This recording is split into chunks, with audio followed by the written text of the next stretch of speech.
Hey everybody, it's Chainsaw Reacts. We have a brand new Mastodon album to check out today. I'm going to react to the whole album. I've heard the 3 singles, but we'll get to that in a second. This is unfortunately the first album without Brent Hinds. Obviously, he left the band in March of 2025, and he unfortunately and sadly passed away in August of last year in 2025. And it's just strange that we're getting an album without him at all on it. Now, he is on the cover. If you look really deep into the artwork, he is on the cover of the album, but he is not featured anywhere because they recorded this album after he had already left. So it's very unfortunate. But I love this band. They're my second favorite band of all time. So I wanted to do this. In honor of the band, I wanted to do an album reaction to the whole thing. Now, Your Ghost Again, Snakes for Dinner, In the Ruins, I've heard all those 3 singles, so I know those songs, but I'm going to play them in the order as we go through. And after each song, I'm going to pause, give a couple quick thoughts on each song, including the singles that I've already heard, and then we'll just continue on to the next track and then until we're done. So, yeah, let's dive into it now, guys. Marrow Deep, the new album from Mastodon. Let's jump into Barbarians Blood, the opener. Let's do it.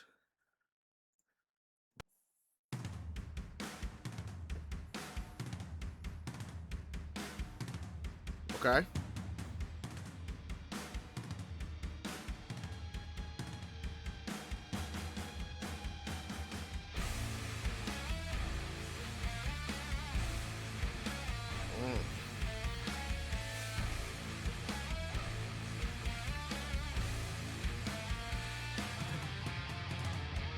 I like that.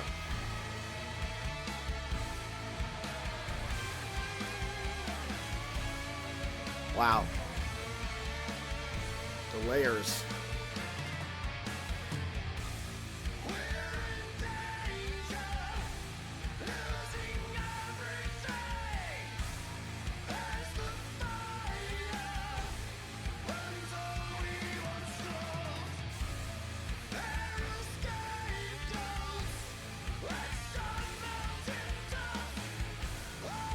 That riff is crazy.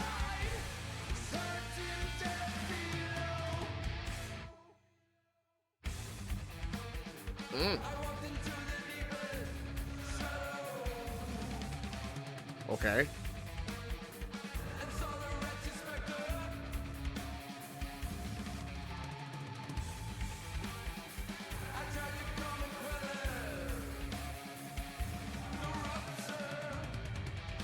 I like the effects on, yeah, on the vocals.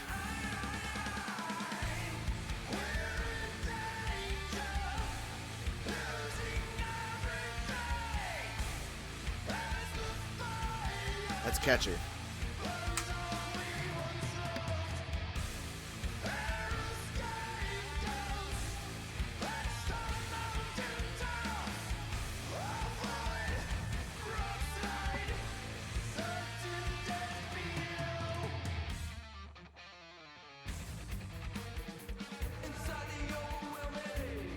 This is a very interesting track. I don't know how to feel about it.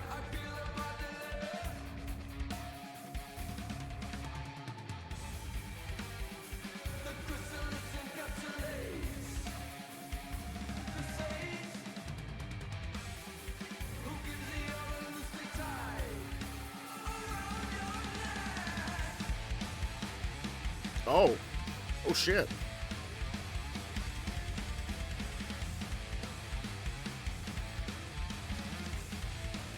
That riff is, that's catchy.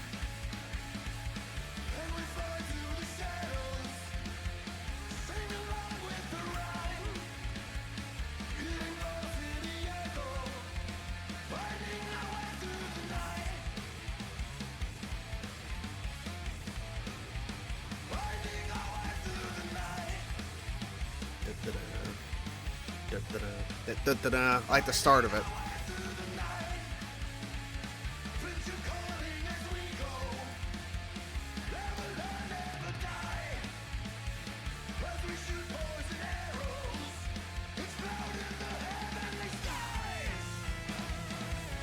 Keyboards.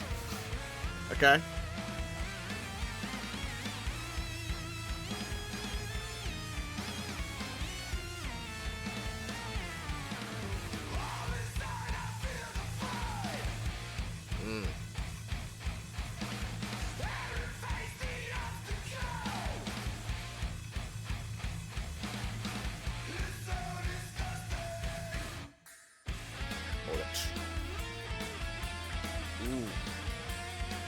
like that. I like that. Harmonizing.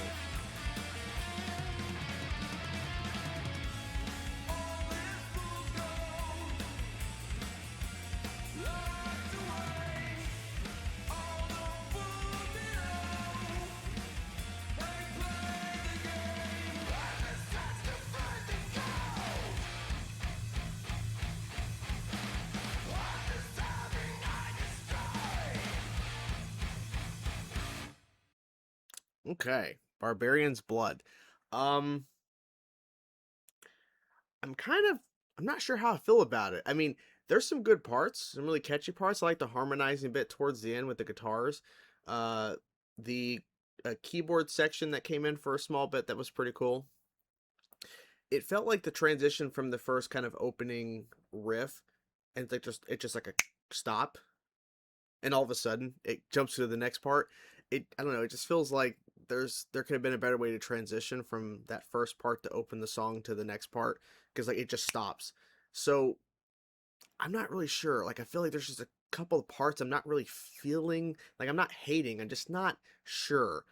But interesting choice to open the album, I would say. Interesting choice.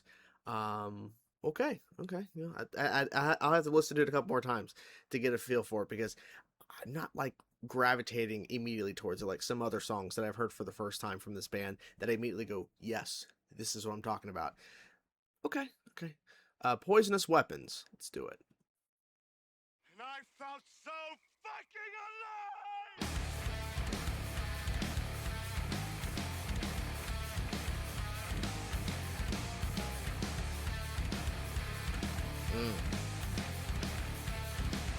alive! Okay. Straight from the heavens, destined to shine your light. Or deep from the bowels of hell, sent to agonize. When truth is the surface, reality sweeps like a flood. Render you wounded and drowning in rivers of blood. Ooh, I like that. I like the feel of that. That's nice.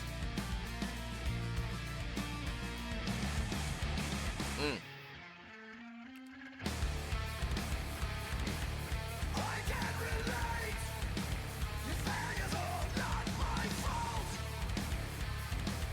No sympathy. I'll hail the weakest link. Shredding the carcass, thrown into wasteland.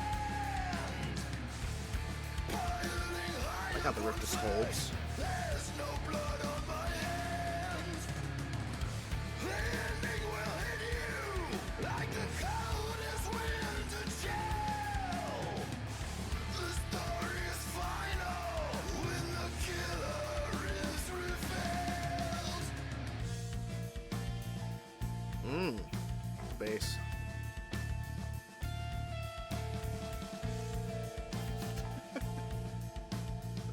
Just the drumming. Blood-soaked stains resurrect the dead. Parasitic rats feeding on the wound that's in your head. I like that. I like that. Yeah. Poisonous weapons in every hand. I need you to turn, run as fast as you can. Never mind the clock and the dagger in the way. Ignore the voices telling you need to stay. Oh, I like that progression down on the vocals.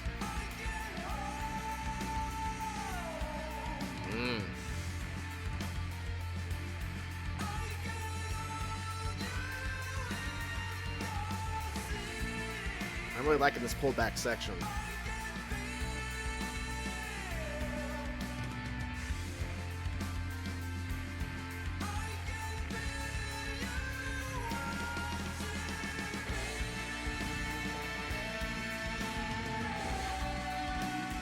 Solo.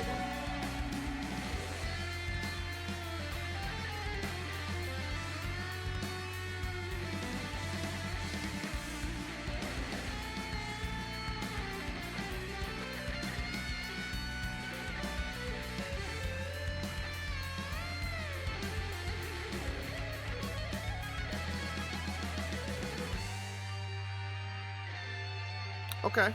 Okay. Oh. Oh, that was good. That was good.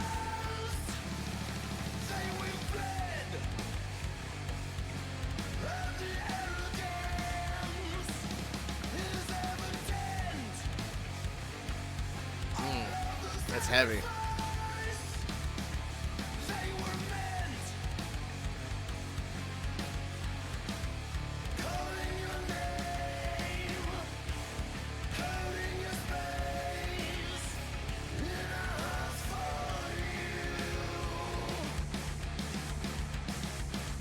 Oh, that was good. Now back to this.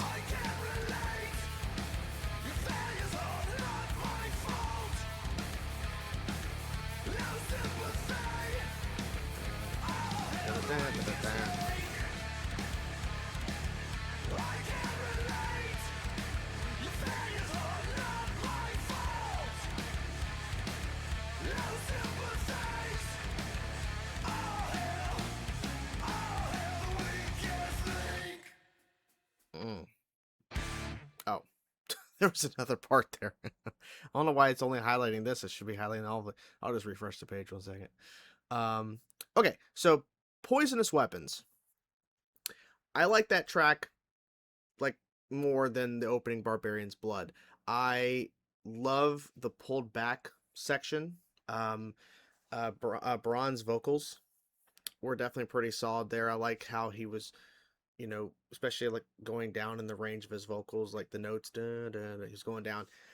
The transition from Nick's guitar solo section to kind of back to like to a heavier part, that was a pretty cool heavy riff like that. There were some great transition moments that really worked for me, and I think overall, to me, it just flowed better personally for me than Barbarians Blood. Poisonous Weapons, yeah, that's pretty damn solid track. That was pretty cool. I'm excited to hear that song again.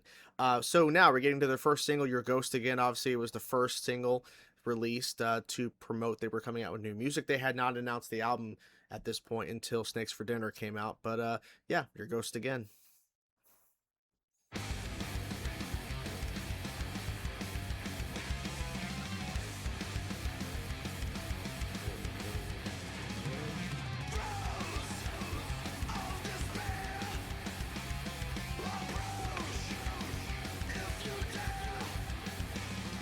I like the climb of that riff.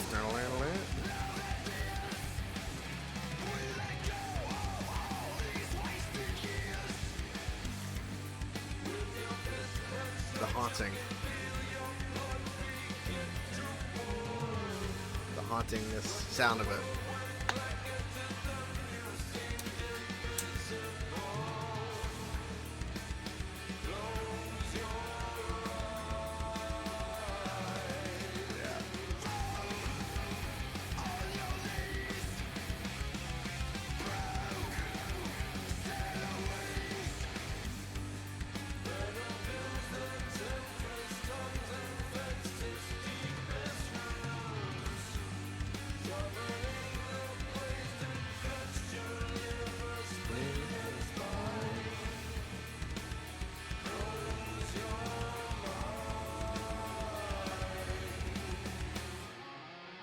The climb.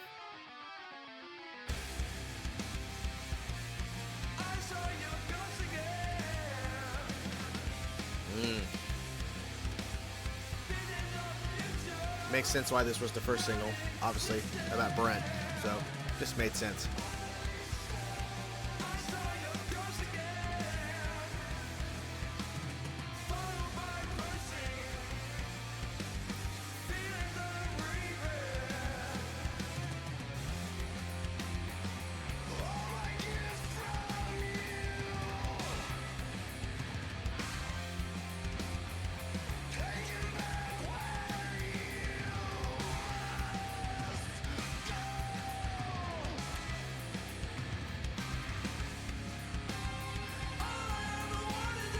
I like the swapping of the vocals there.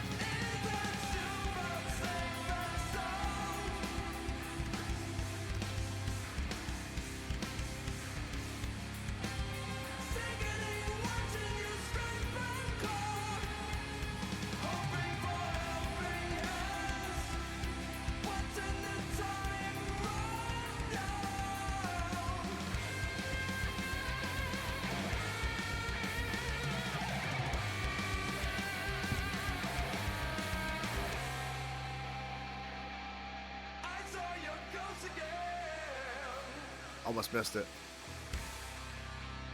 Visions of a future non-existent. I saw your ghost again, followed by your ghosting. Feelings of regret.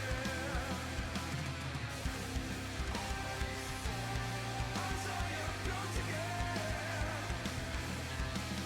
followed by your ghosting. Feelings of regret. I love that change there. It's just like, what?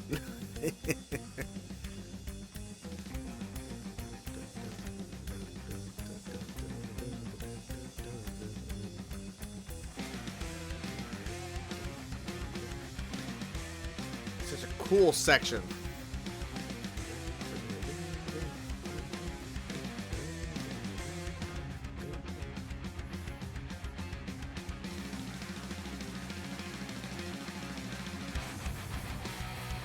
Oh, that riff.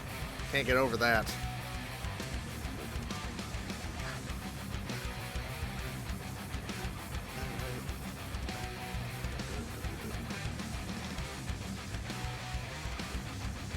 Like how it builds even a little bit more.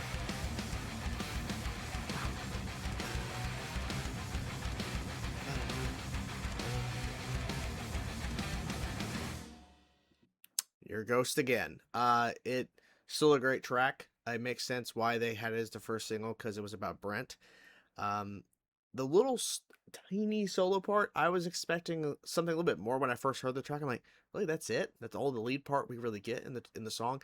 I wonder if it was intentional, not because of the meaning of the song and why they wrote the song specifically, like why it specifically is was made. So maybe that was intentional, but it's still a great track, and I love the flipping of the vocals from Ron and Troy and how they're going back and forth. It's just a very well put together song, and it makes sense, like single wise, why it was put out as a single. In terms of like the structure of it, it just makes sense that it would be a single track. Snakes for Dinner is next. Let's not waste any time. Let's do it.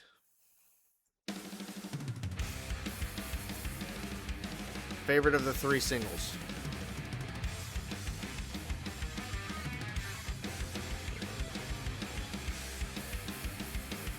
This riff is just... It's similar in ways to Your Ghost Again in terms of just like a bunch of heavy shit, but it's pretty cool.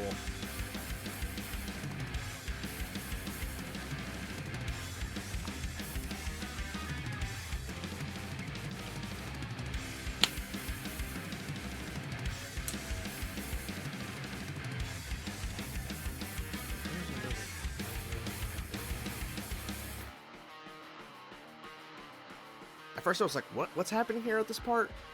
But the more I've heard, I'm like, why not? Something different.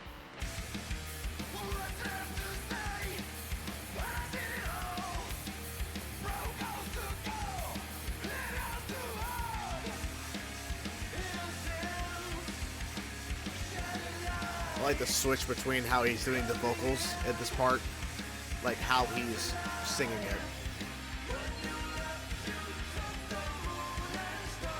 Love this.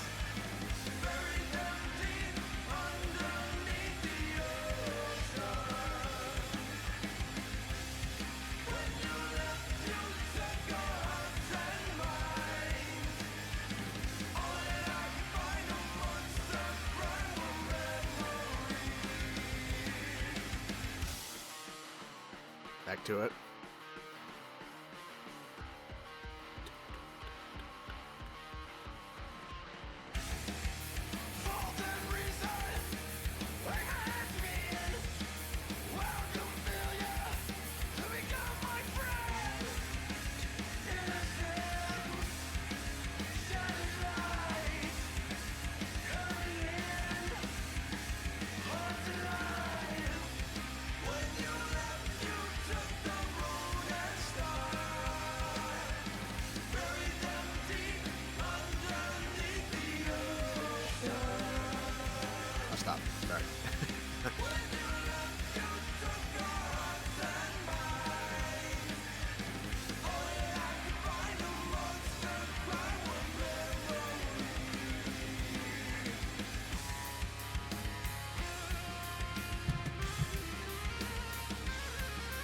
keyboard section, because why not?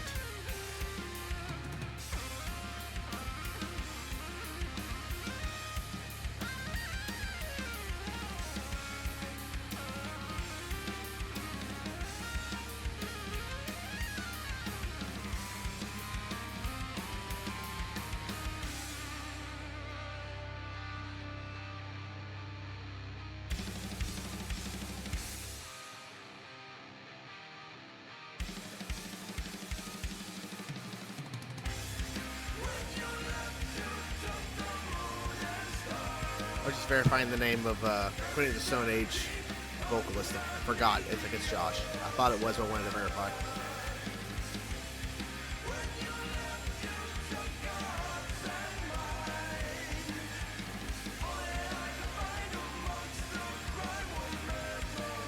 And I love this small solo from Nick.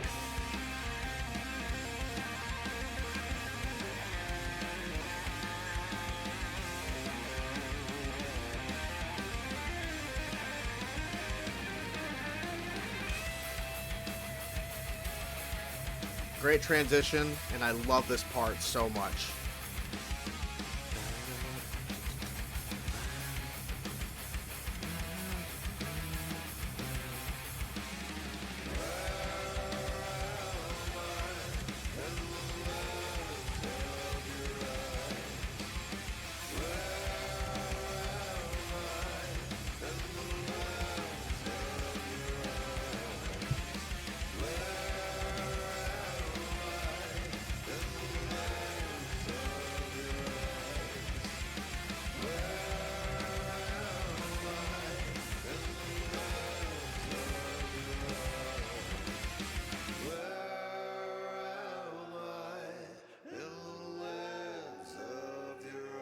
And the layers on those vocals.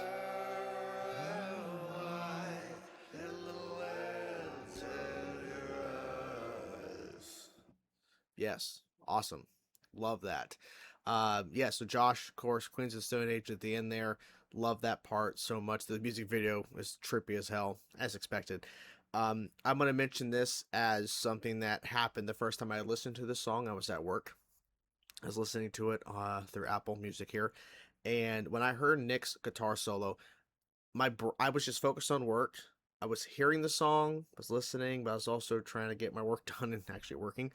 And when I heard the solo from Nick, my brain just like had a spasm because for some reason, it sounded like a guitar solo that Brent would write. And it threw me off because I know it wasn't Brent playing, it was Nick. But I was just like, what? It was just so wild that he wrote a guitar solo that reminded me of Brent for this song. It was just such a trip.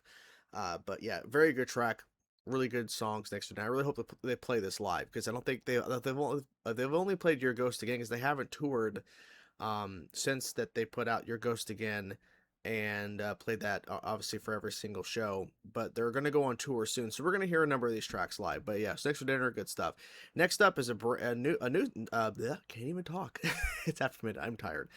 Out Like a Lamb. Let's dive in. Let's check out this new song, track 5.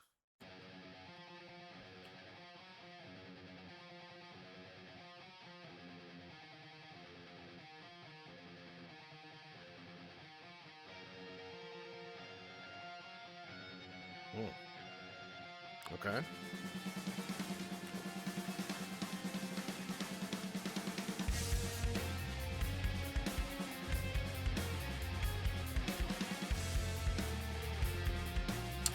Interesting. Okay.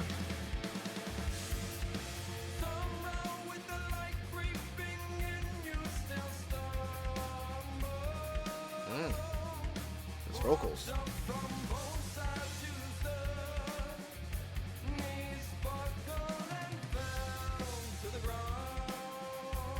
The bass, I'm liking that.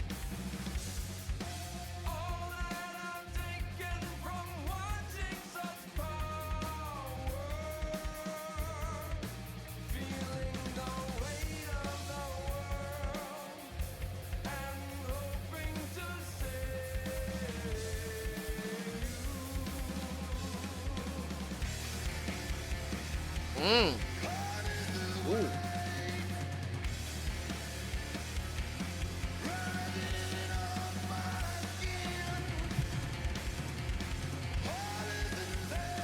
That transition, man.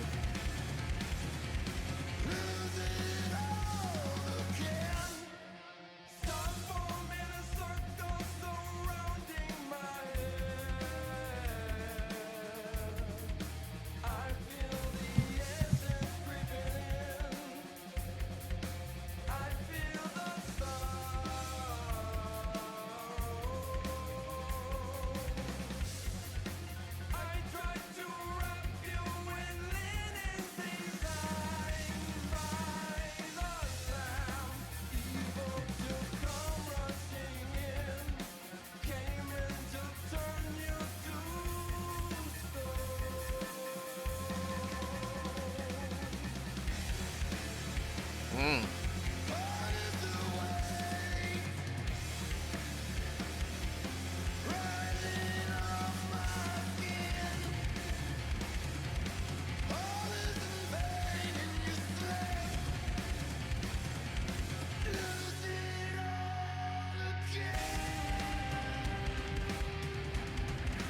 Ooh.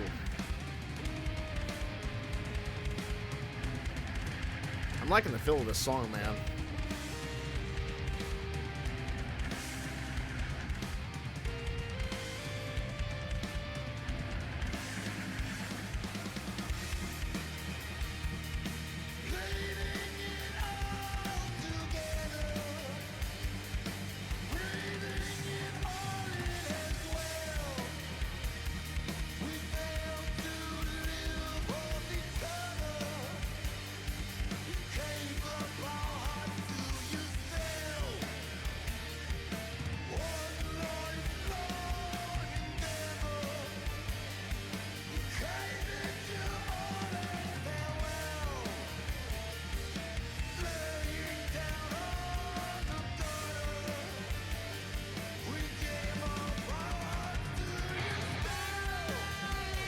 Solo time. Mm.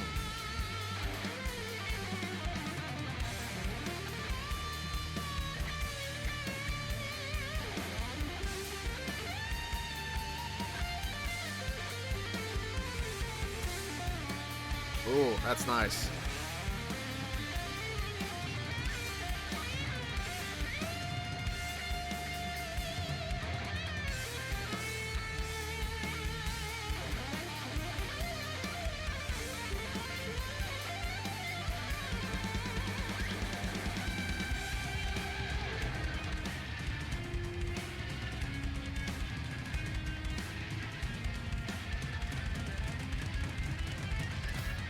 The drums.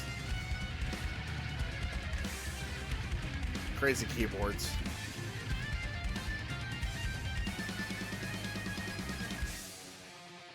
Adds a whole new layer to have just more keyboards.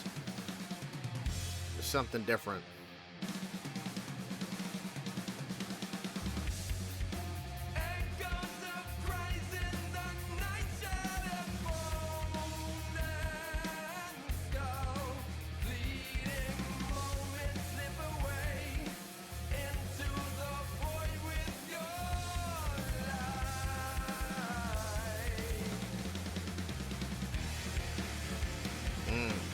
This part. The favorite part.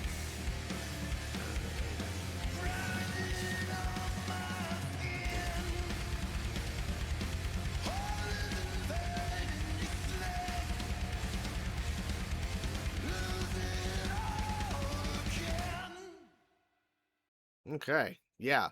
Out Like a Lamb. This is pretty damn catchy.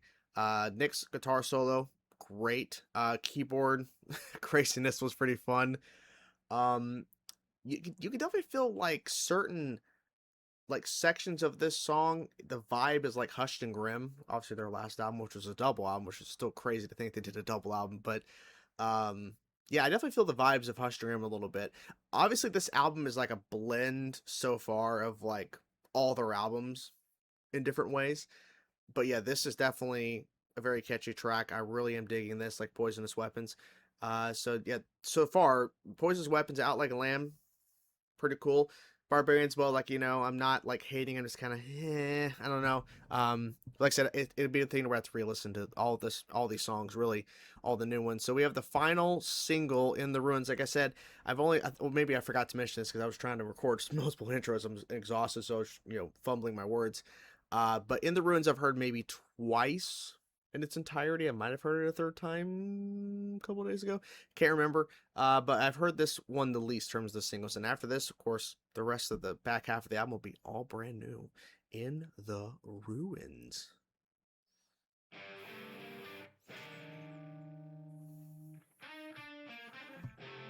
I'm loving this intro, though. Every time I've heard it, I'm like, pretty good.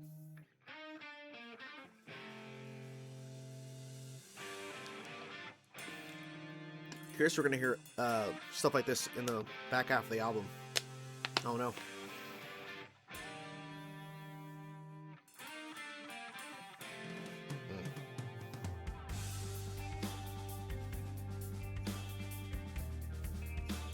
Definitely Hush and Grim vibes. A little Cold Dark Place vibes a little bit too. It's a deep cut for Mastodon, but Cold Dark Place EP, look into it. The warning was imminent from shed clouds. I'm not sure about Troy's vocals here. Still kind of.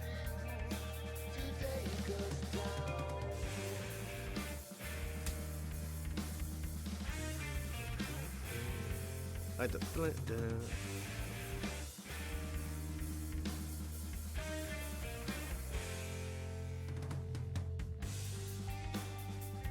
poison water will reap all at once. Wretchedness, stench of dying, dripping off the walls. The shared house where you grew is now gone.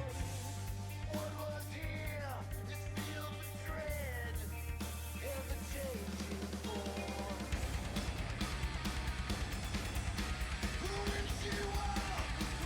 Like, it comes out of nowhere. The heaviness.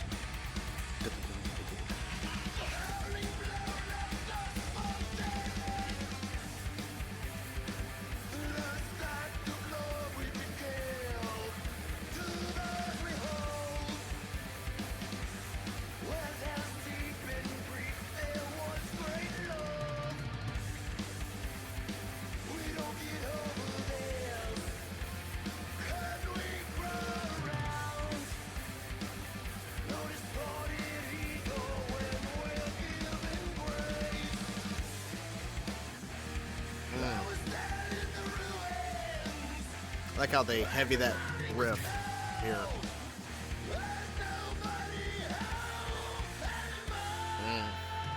Yeah.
I love the heaviness of this riff, man. And the layers of the harmonizing.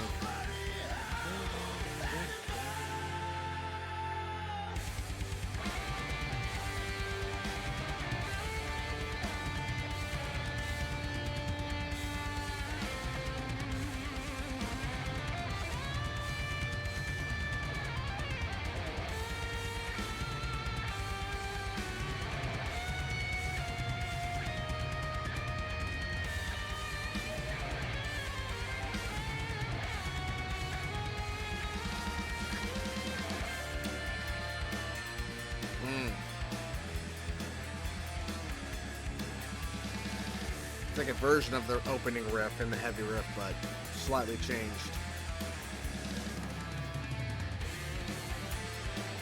Harmonizing.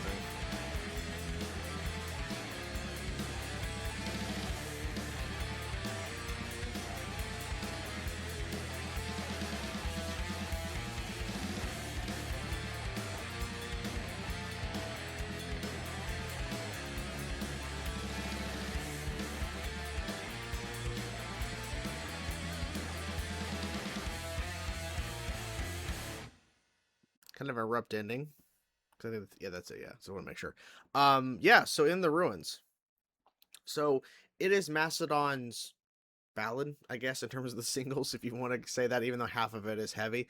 I do really like when they get to the chorus and they heavy up that riff that starts the song. Like they find a way to heavy it up, but it's not played exactly the same heavy, because a lot of times when you hear like a clean riff and then the band later on plays it heavy with distorted guitars, they play it exactly the same. I like the fact that they took the riff and slightly altered it for the distorted heavy chorus version of that riff and slightly change it a little bit. um the guitar work from Nick is great for the solo. I think just everything works for this song. It's definitely growing on me more and more. And after hearing it now again, it might be in the contender of being better than the other two singles, You're Ghosting and Six of It, in terms of the song structure, in terms of how it's executed. But In the Ruins is a pretty damn good track. So now we are in the back half of all new stuff. So I'm excited, hopeful. Let's see what happens. Like I said, one song so far. Not hate it, but I definitely need to hear it some more. Barbarians Blood is the only one I'm kind of but so far so good besides that. Let's dive in. They're Coming for You, track 7. Let's do it.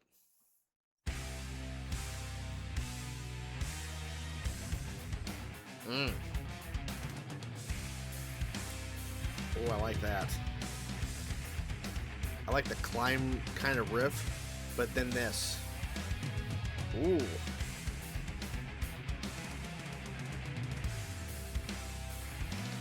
Harmonized, it's good.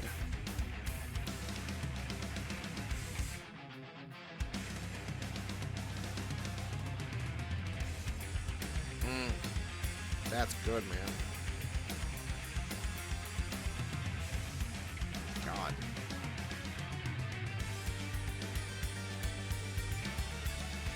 Ooh. Okay. Starting out good. Promising.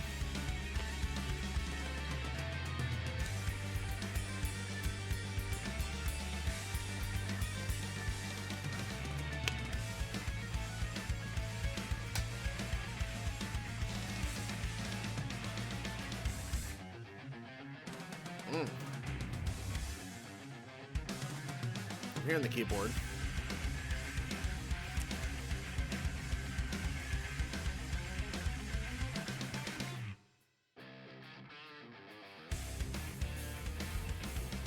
Oh.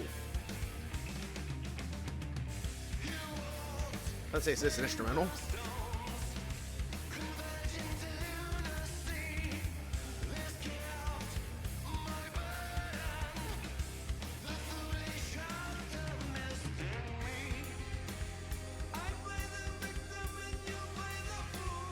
Ooh. I love liking this.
Sounds like the chorus. It's pretty good though.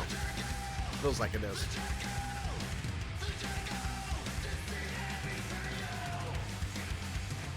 Oh.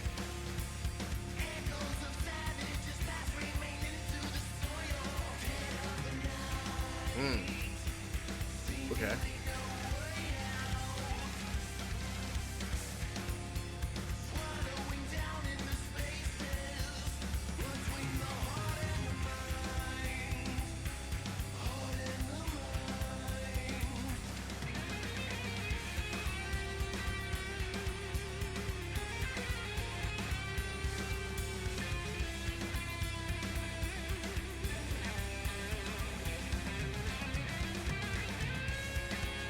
It's catchy. I'm just not like fully like. I'm just like, okay.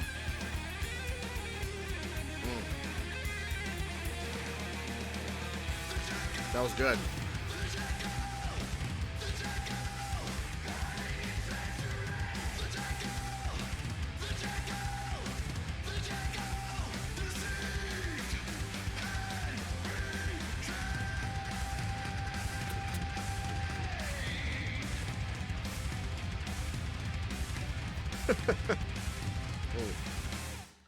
That was pretty cool ending. All right. I love the opening. The opening like segment was pretty cool. Really love how that played, like the chord holding, and then they were adding the layers of the harmony to it, and just like adding just extra elements to it. And then like this like walking kind of like riff. I'm assuming if they played it, the riff probably wouldn't look like a climbing riff, but it's like I just love it. And then whatever the chord progression, just like how it was like structured. When you get to the actual vocals, because at first like the vocals took a long time to get to them. Like, is this an instrumental? Because I'm thinking, is this an instrumental song? That's cool. Like, I was think we've not had that from Mastodon that I can think of. Don't quote me on that, but okay, it's a pretty solid track. I would say out of the new songs, it's like it's above Barbarians Blood, but it's below the other new ones. Like, so Barbarians Blood at the bottom, don't hate it. They're coming for you. And then I would say Out Like a Lamb, Poisonous Weapon, in terms of the new tracks, not the singles included, are like in the upper tier for sure. But okay, solid track. They're coming for you. Next up, track number 8, Golden Spires.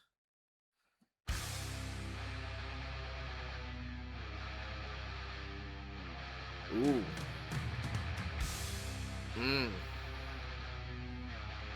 I like that riff.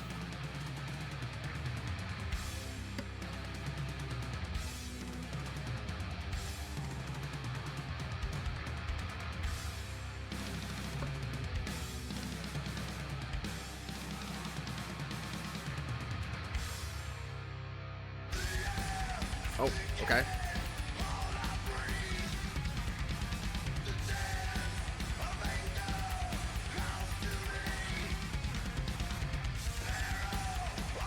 It's just like, let's go.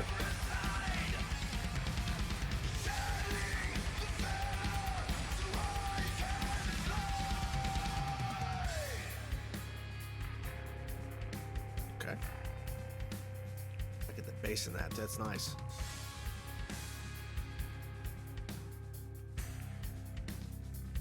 I like how it just completely pulls back.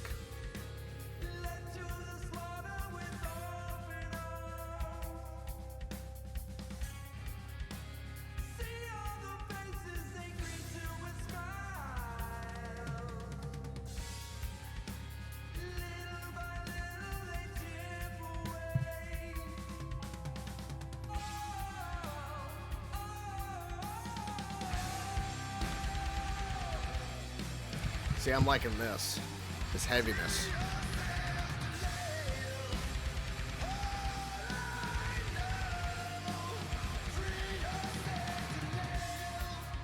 Get back to this. The contrast is just crazy.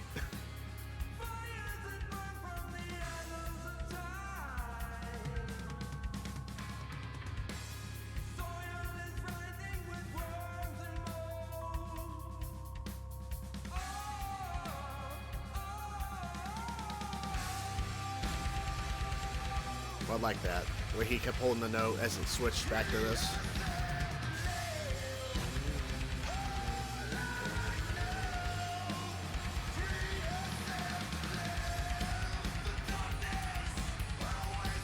Back to this.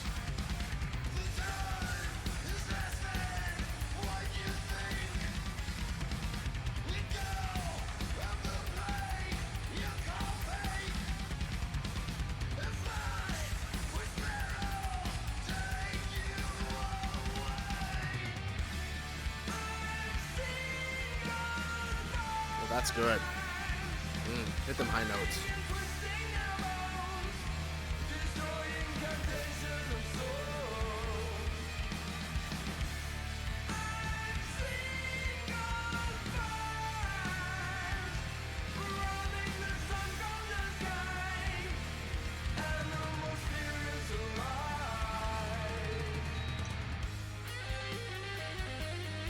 Oh. Okay, Nick.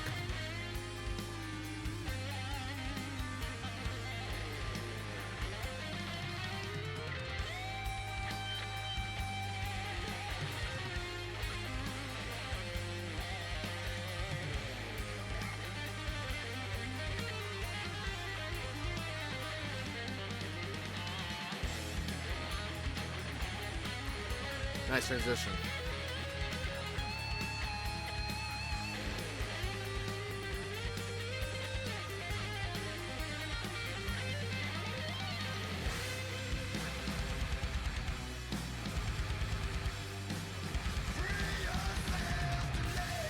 It's crazy how this heavy section is involved with all this other kind of mellow stuff, you know. It's intertwining it all.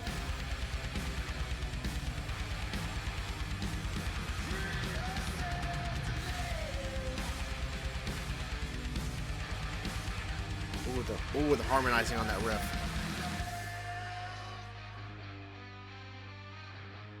I like that.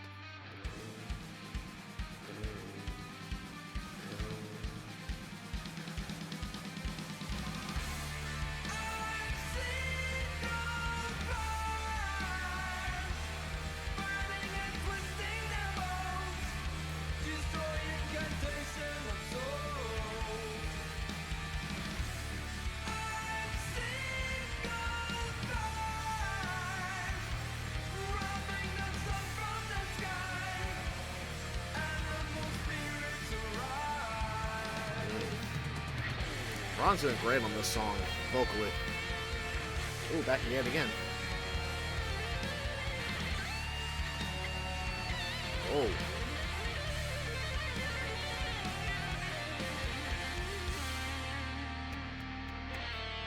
Wow. Okay.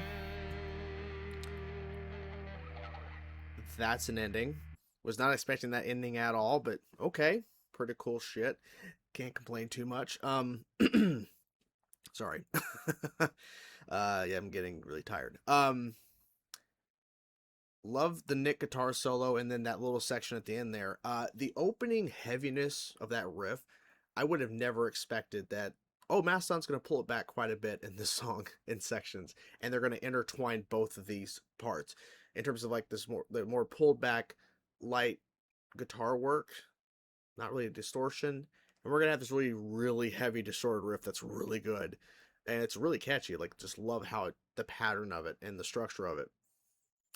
And then we're going to intertwine all that. That's the beauty of Mastodon. You just never know. But the vocals were great on this one. Really good stuff. I wasn't sure how I was going to feel about it once the transition happened from that heaviness. I'm like, okay. And as it kept going, I'm like, okay. Yeah, maybe not like an amazing 10 out of 10 song, but definitely pretty solid shit. Moth and Bone. I'm not going to lie to you. When I first saw this title, I first thought went to Moth and the Flame, of course, Metallica, off of Hardwired 2016. That was the second single, I believe. Anyways, Moth and Bone, track number 9. Let's do it.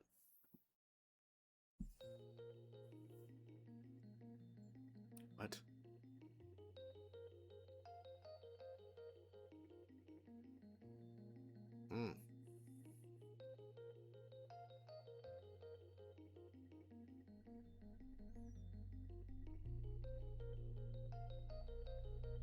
Okay.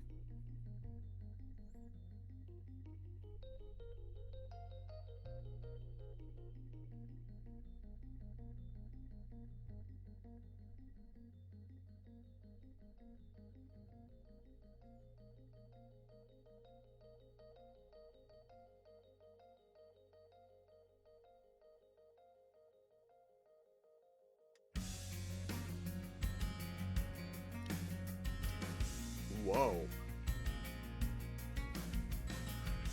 What? Okay. Acoustic guitars.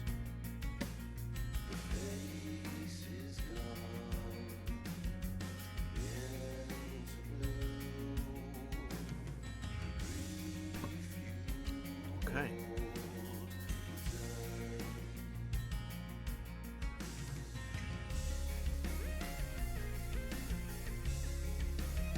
A lot of keyboard in this.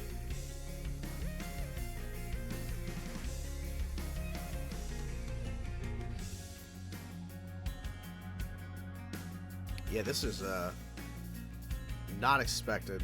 Not expecting this, but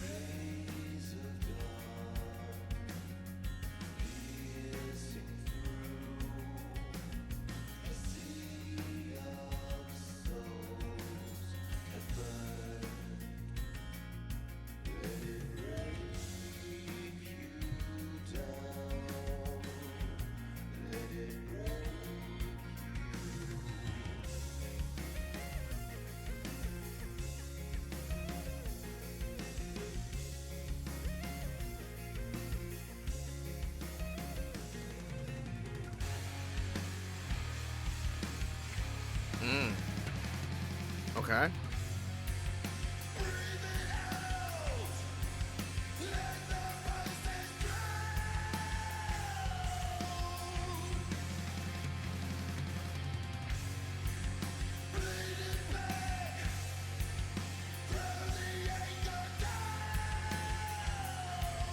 Nice transition and progression to the heaviness of this.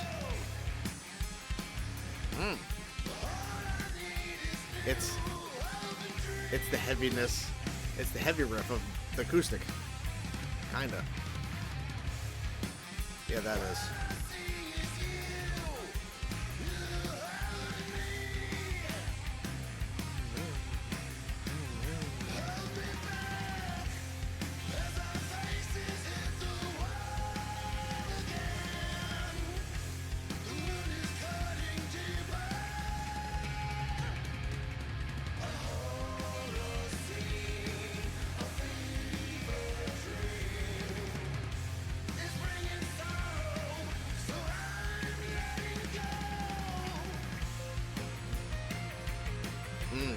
Back to this.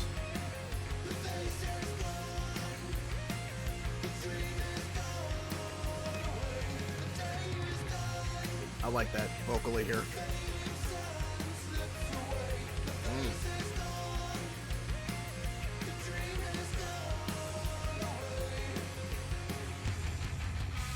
Ooh.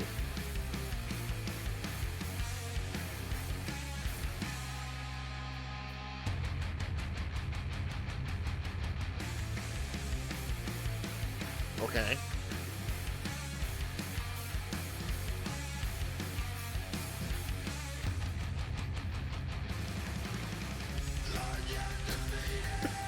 Okay. Double bass in this song, I never would have thought based on the intro.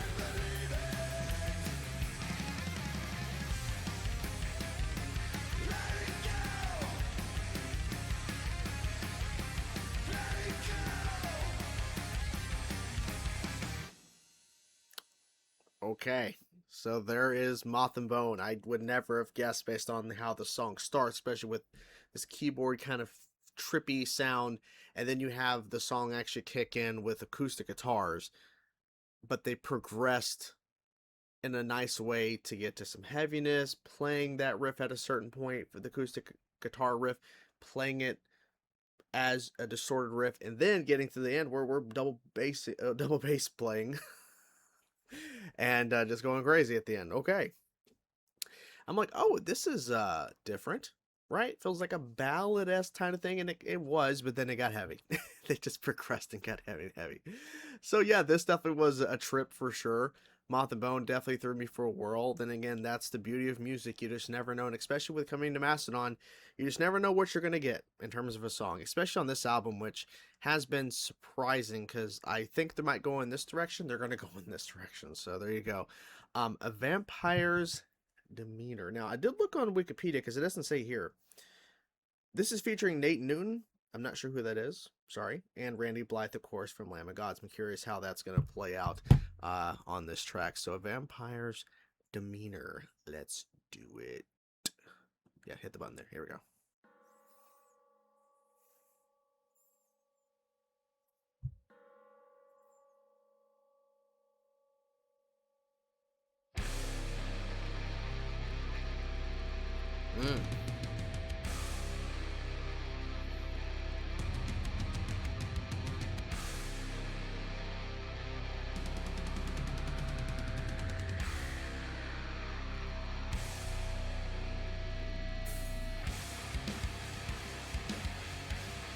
Definitely heavier, which makes sense. Randy Blythe is involved somehow, so.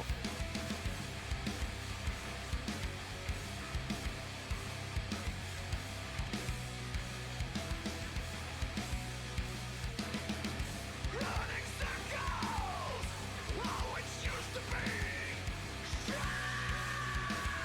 Whoa. Okay. And the penalty which you receive must be paid.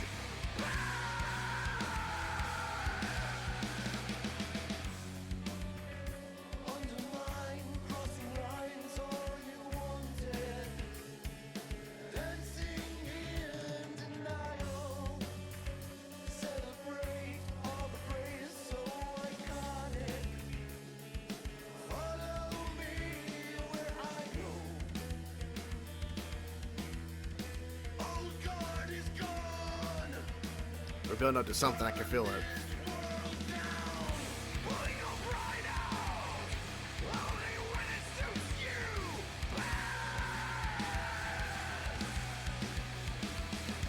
Bruised and broken. Loud and brazen with no shine. Falling curses. All temporary, yes.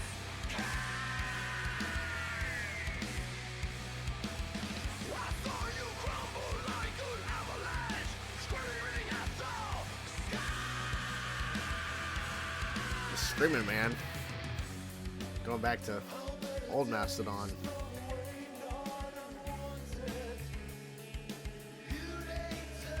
It's not a bad section. It just feels kind of, I don't know. Feels kind of weird, especially with the heaviness we've been getting on the song. I don't know. It's not bad. It's just old guard is gone. A new day rising. ooh. Okay.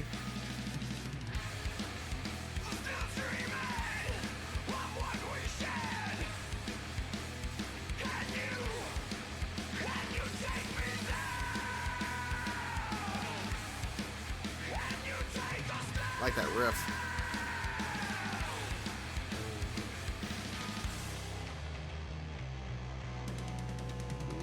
Ooh, that bass sound.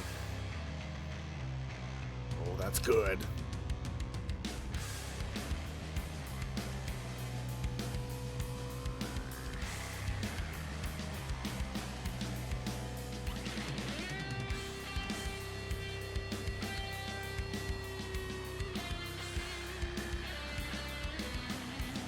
Pull back section for the solo.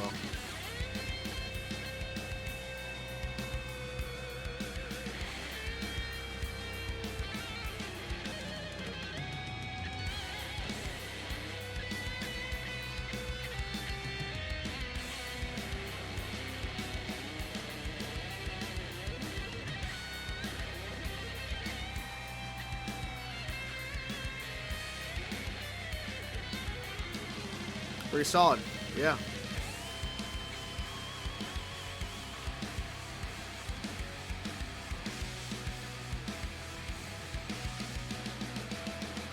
Running circles, oh, it used to be.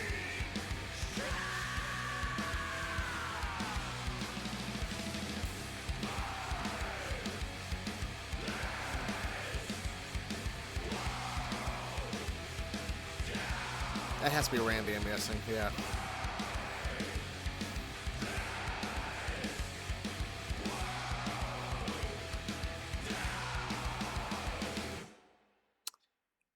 Okay. If that is that sounds like it's Randy at the end. Okay, why was it he in more? I don't understand. Then again, okay. Nick's guitar solo was pretty good. I really love the opening of the song. The pullback section, the kind of slower down, it was decent. It just didn't feel like it fit necessarily. And again, it's a first time listen, right? But I'm not sure how I feel about this one. I'm not sure. So it might be one of those things where I have to listen to it a couple times to really have it click. But for right now, I don't know. I don't know. Not bad. It's just, I don't know. Just the way it started, like, okay, and then, oh, okay. Not bad, but not great.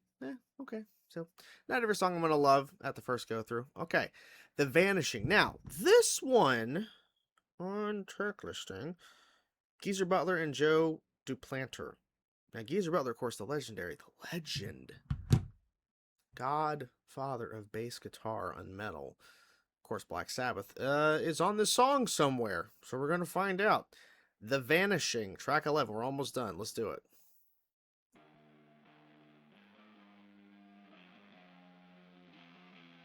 Oh, that's him. That's Geezer.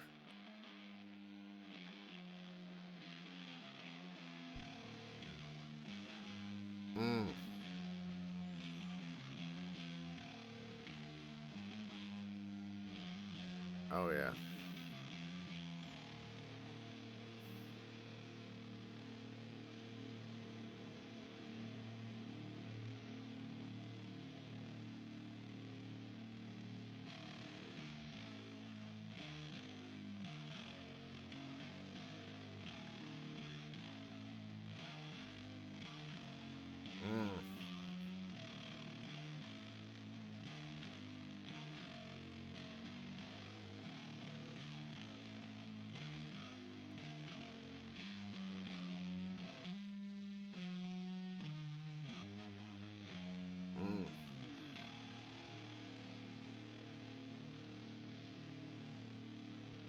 Okay, all right. The effect on the bass was interesting. Like the sound of it, like the distortion or whatever they did with it.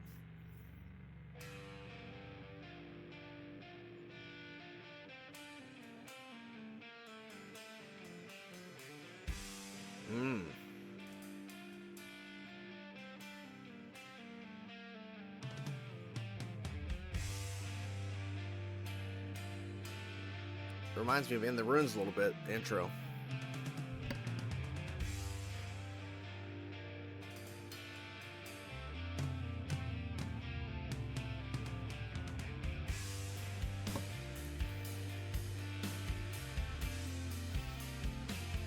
Oh, I like how that riff progressed.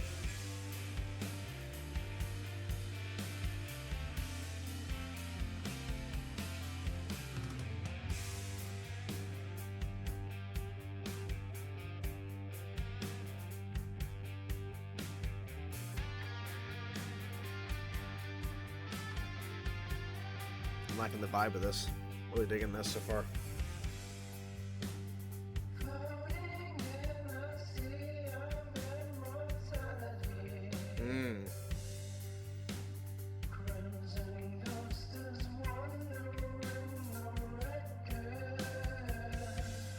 Definitely Black Sabbath vibes.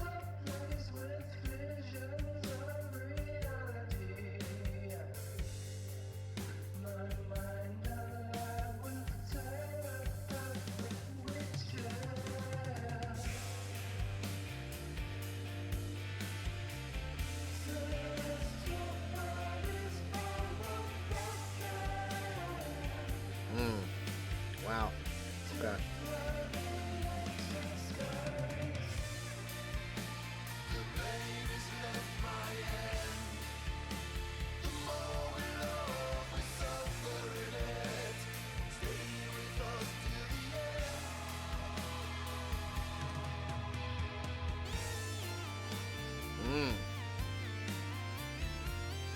Yeah, I'm really digging this. This is good.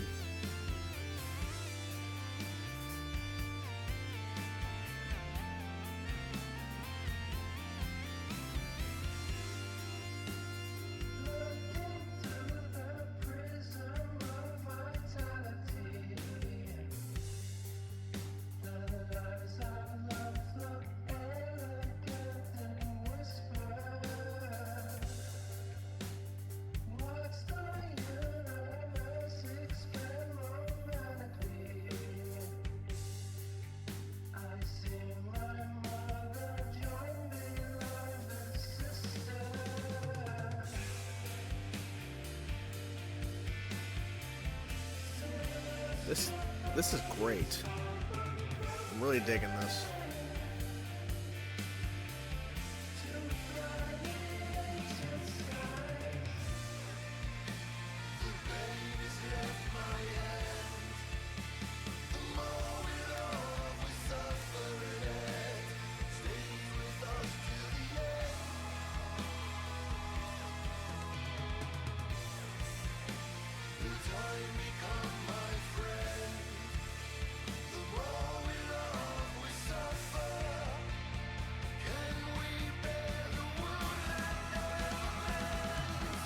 What are we doing? Ooh. Ooh. Okay. I love that.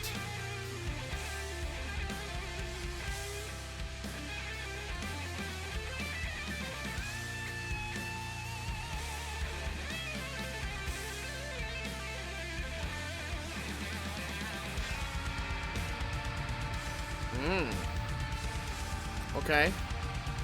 I should have figured.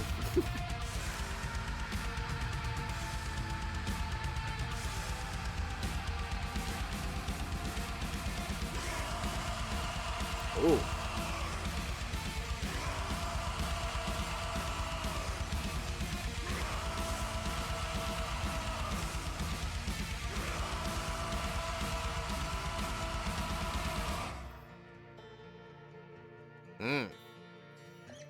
Acoustic guitar. I got heavy for a second.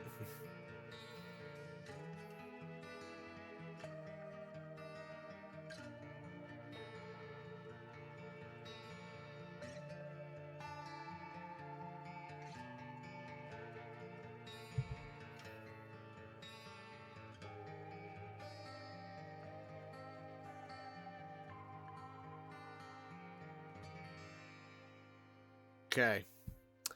Yeah, I wanted to double check and verify. Yeah, it's Planet Caravan, Black Sabbath. Vocals obviously inspired by that 100%. The bass intro with Geezer was awesome. The distortion effect or whatever they had on it, I wish that wasn't really there necessarily, like as much as it was. I wish I would have been able to hear more of his bass. But that's just obviously a response to first time listen. I think this is the best song so far out of everything off this album so far. The Vanishing is to me the best song. I just love the vibe, the feel, and it works. It's good, and like I said, I love the vocal effects. Obviously, paying homage to Planet Caravan, in that way to have that kind of sound to the vocals. It was very obvious what they're doing, but hey, I'll take it. But yeah, this is great. This is good shit. Just goes to show that Mastodon can just surprise, because Moth and Bone at first I'm like, what the hell, acoustic? What the hell are we doing here? And then of course the song got a little bit more crazy from there. But the Vanishing, yeah, this song crushes. This is good. The Three Fates, the final song on the album. It is getting late. It is all 1:13 in the morning. I need to go to work tomorrow early. All right, the Three Fates. Let's dive in. Yeah, the Vanishing, that was awesome. Just love that. Like the progression in the next guitar solo too, the heaviness of that, and the dun dun dun, like just the. It all works. It all works. I can't wait to listen to that song again. So good. Anyways, the final song off the new album, The Three Fates. Almost 8 minutes. Jesus. Let's go.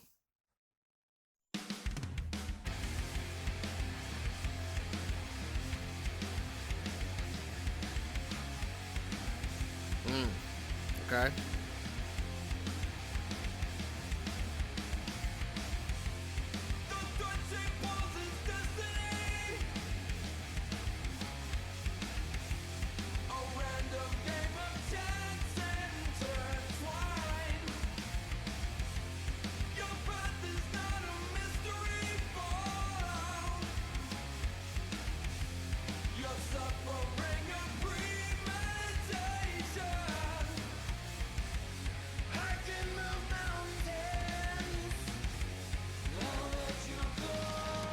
I like that.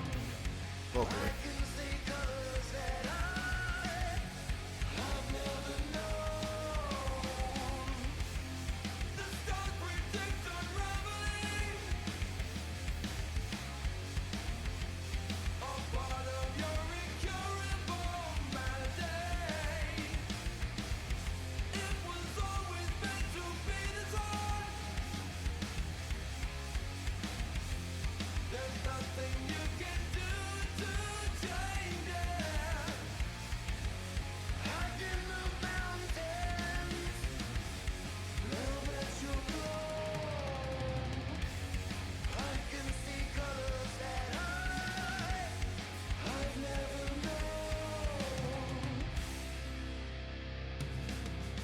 Okay. Whoa. Pulling it back again. I love pulling it back.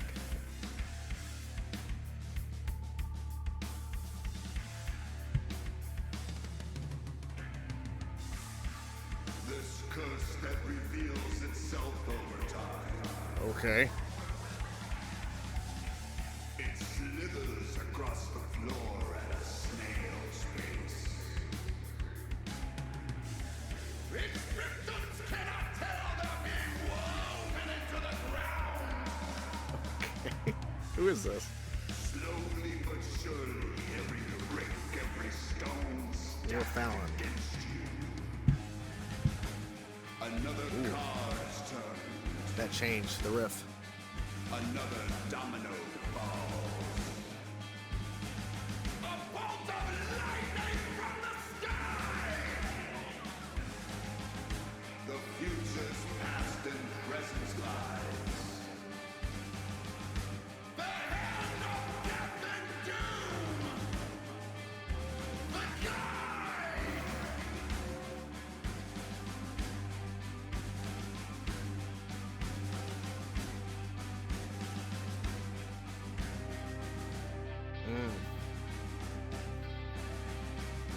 I like the change there that just happened. It was subtle, but I like that. They did it again. You have to hold.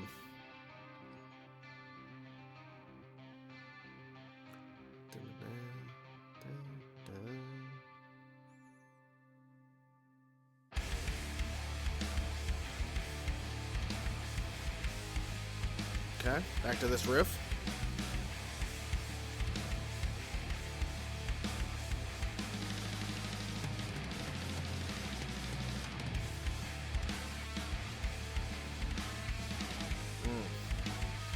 Is that new? That.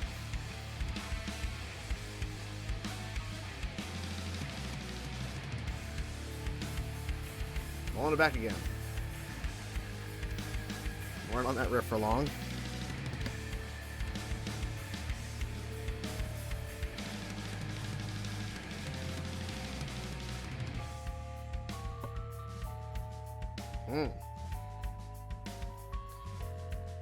This song is interesting.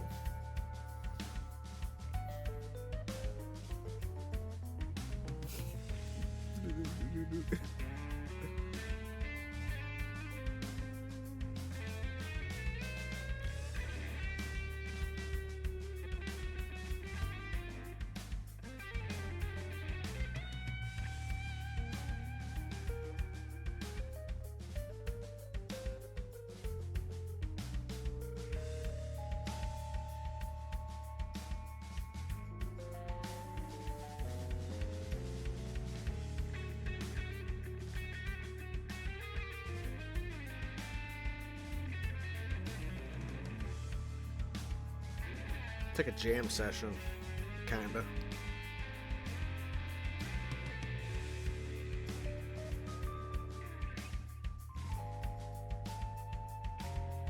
Yeah, it feels like a jam session.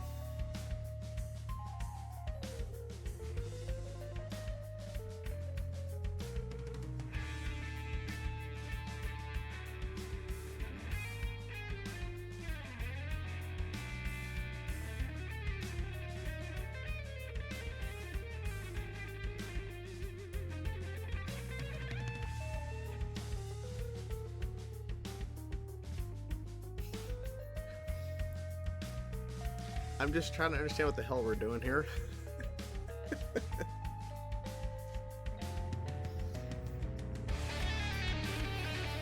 Oh.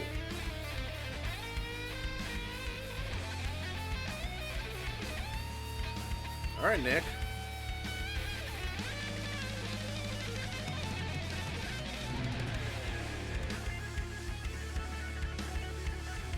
It's the same thing basically, but we're now going even more intense. Just jam session.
Change.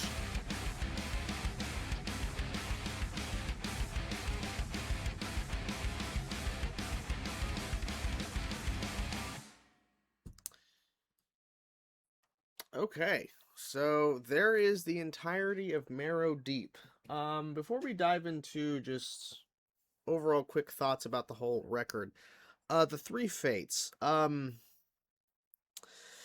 Gonna be blunt.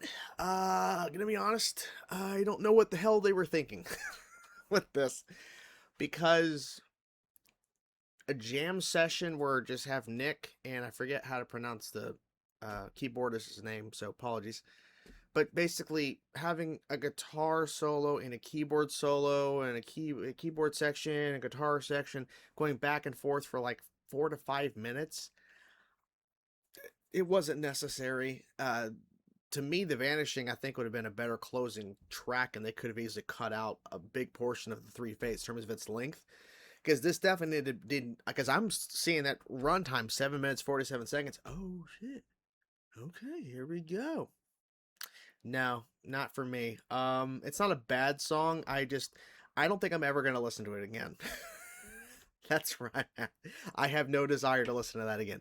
I think there's some keyboard solo sections and little parts that was interesting, and there was a lot of great Nick solo work, guitar wise. But I have no desire to listen to that again.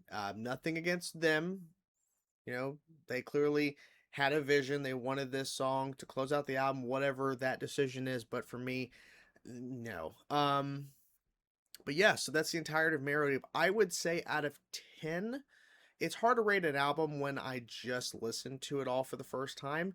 But I would say on instinct, right off the bat, I would say a 7.5 out of 10 for me.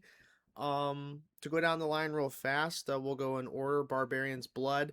Not a bad track, but I don't feel like it's a strong opener in my opinion. Poisonous Weapons definitely was a nice improvement. Your Ghost Again, Snakes for Dinner, and The Ruins, great three singles. It made sense why those songs were singles and put out. Out Like a Lamb was also pretty solid. They're Coming for You, also good. Gold Spires. Moth and Bone was definitely interesting. A Vampire's Demeanor, I really wasn't feeling that too much. It wasn't bad. Kind of like in Barbarians Blood, I definitely need to listen to it some more. The Vanishing is the highlight off the album, in my personal opinion, if I'm not including any of the singles. And the Three Fates, I don't know what they were thinking with that. I was expecting something else. I understand expectations is one thing. You know, you can expect and expect something, but when you actually receive said product in terms of a song in this instance, my expectations when I saw the length of that, and it's the closer, I had certain expectations of what this song might be, like another Gigantium. I think that's the song title off ending of Hush and Grim. My expectations were kind of like that, kind of like Jaguar God, a little bit, right? but obviously it's probably not going to be either of those things, but I wasn't expecting a giant jam session. So, yeah, not for me. But the Vanishing is the highlight for sure in terms of all the, like, out of the new songs that are not singles before the album released. The Vanishing was great. And the album overall, pretty solid stuff. Some stuff I'm not really feeling at the moment after a first listen in terms of the new songs. But yeah, I'm gonna stick with my 7.5 out of 10. I think that's a solid, fair number. And yeah, it definitely does feel odd to not hear any Brent whatsoever. Then again, he was hardly singing on Hushed and Graham, but when he did sing, it was glorious. Um, so it definitely is weird to not hear him on this album or hear anything that sounds like something he would write. But I think Nick did a great job doing guitar solos, and you can definitely hear some of his influence, as you can hear some things in this album that doesn't really sound like traditional Mastodon, but that's clearly Nick's influence. A lot more keyboard work in this album. They started adding more keyboards and other things like that into their previous records of the last couple of them, but I like the fact that there's more keyboard elements just to add another layer of something new to the sound, to add more variety to their songs.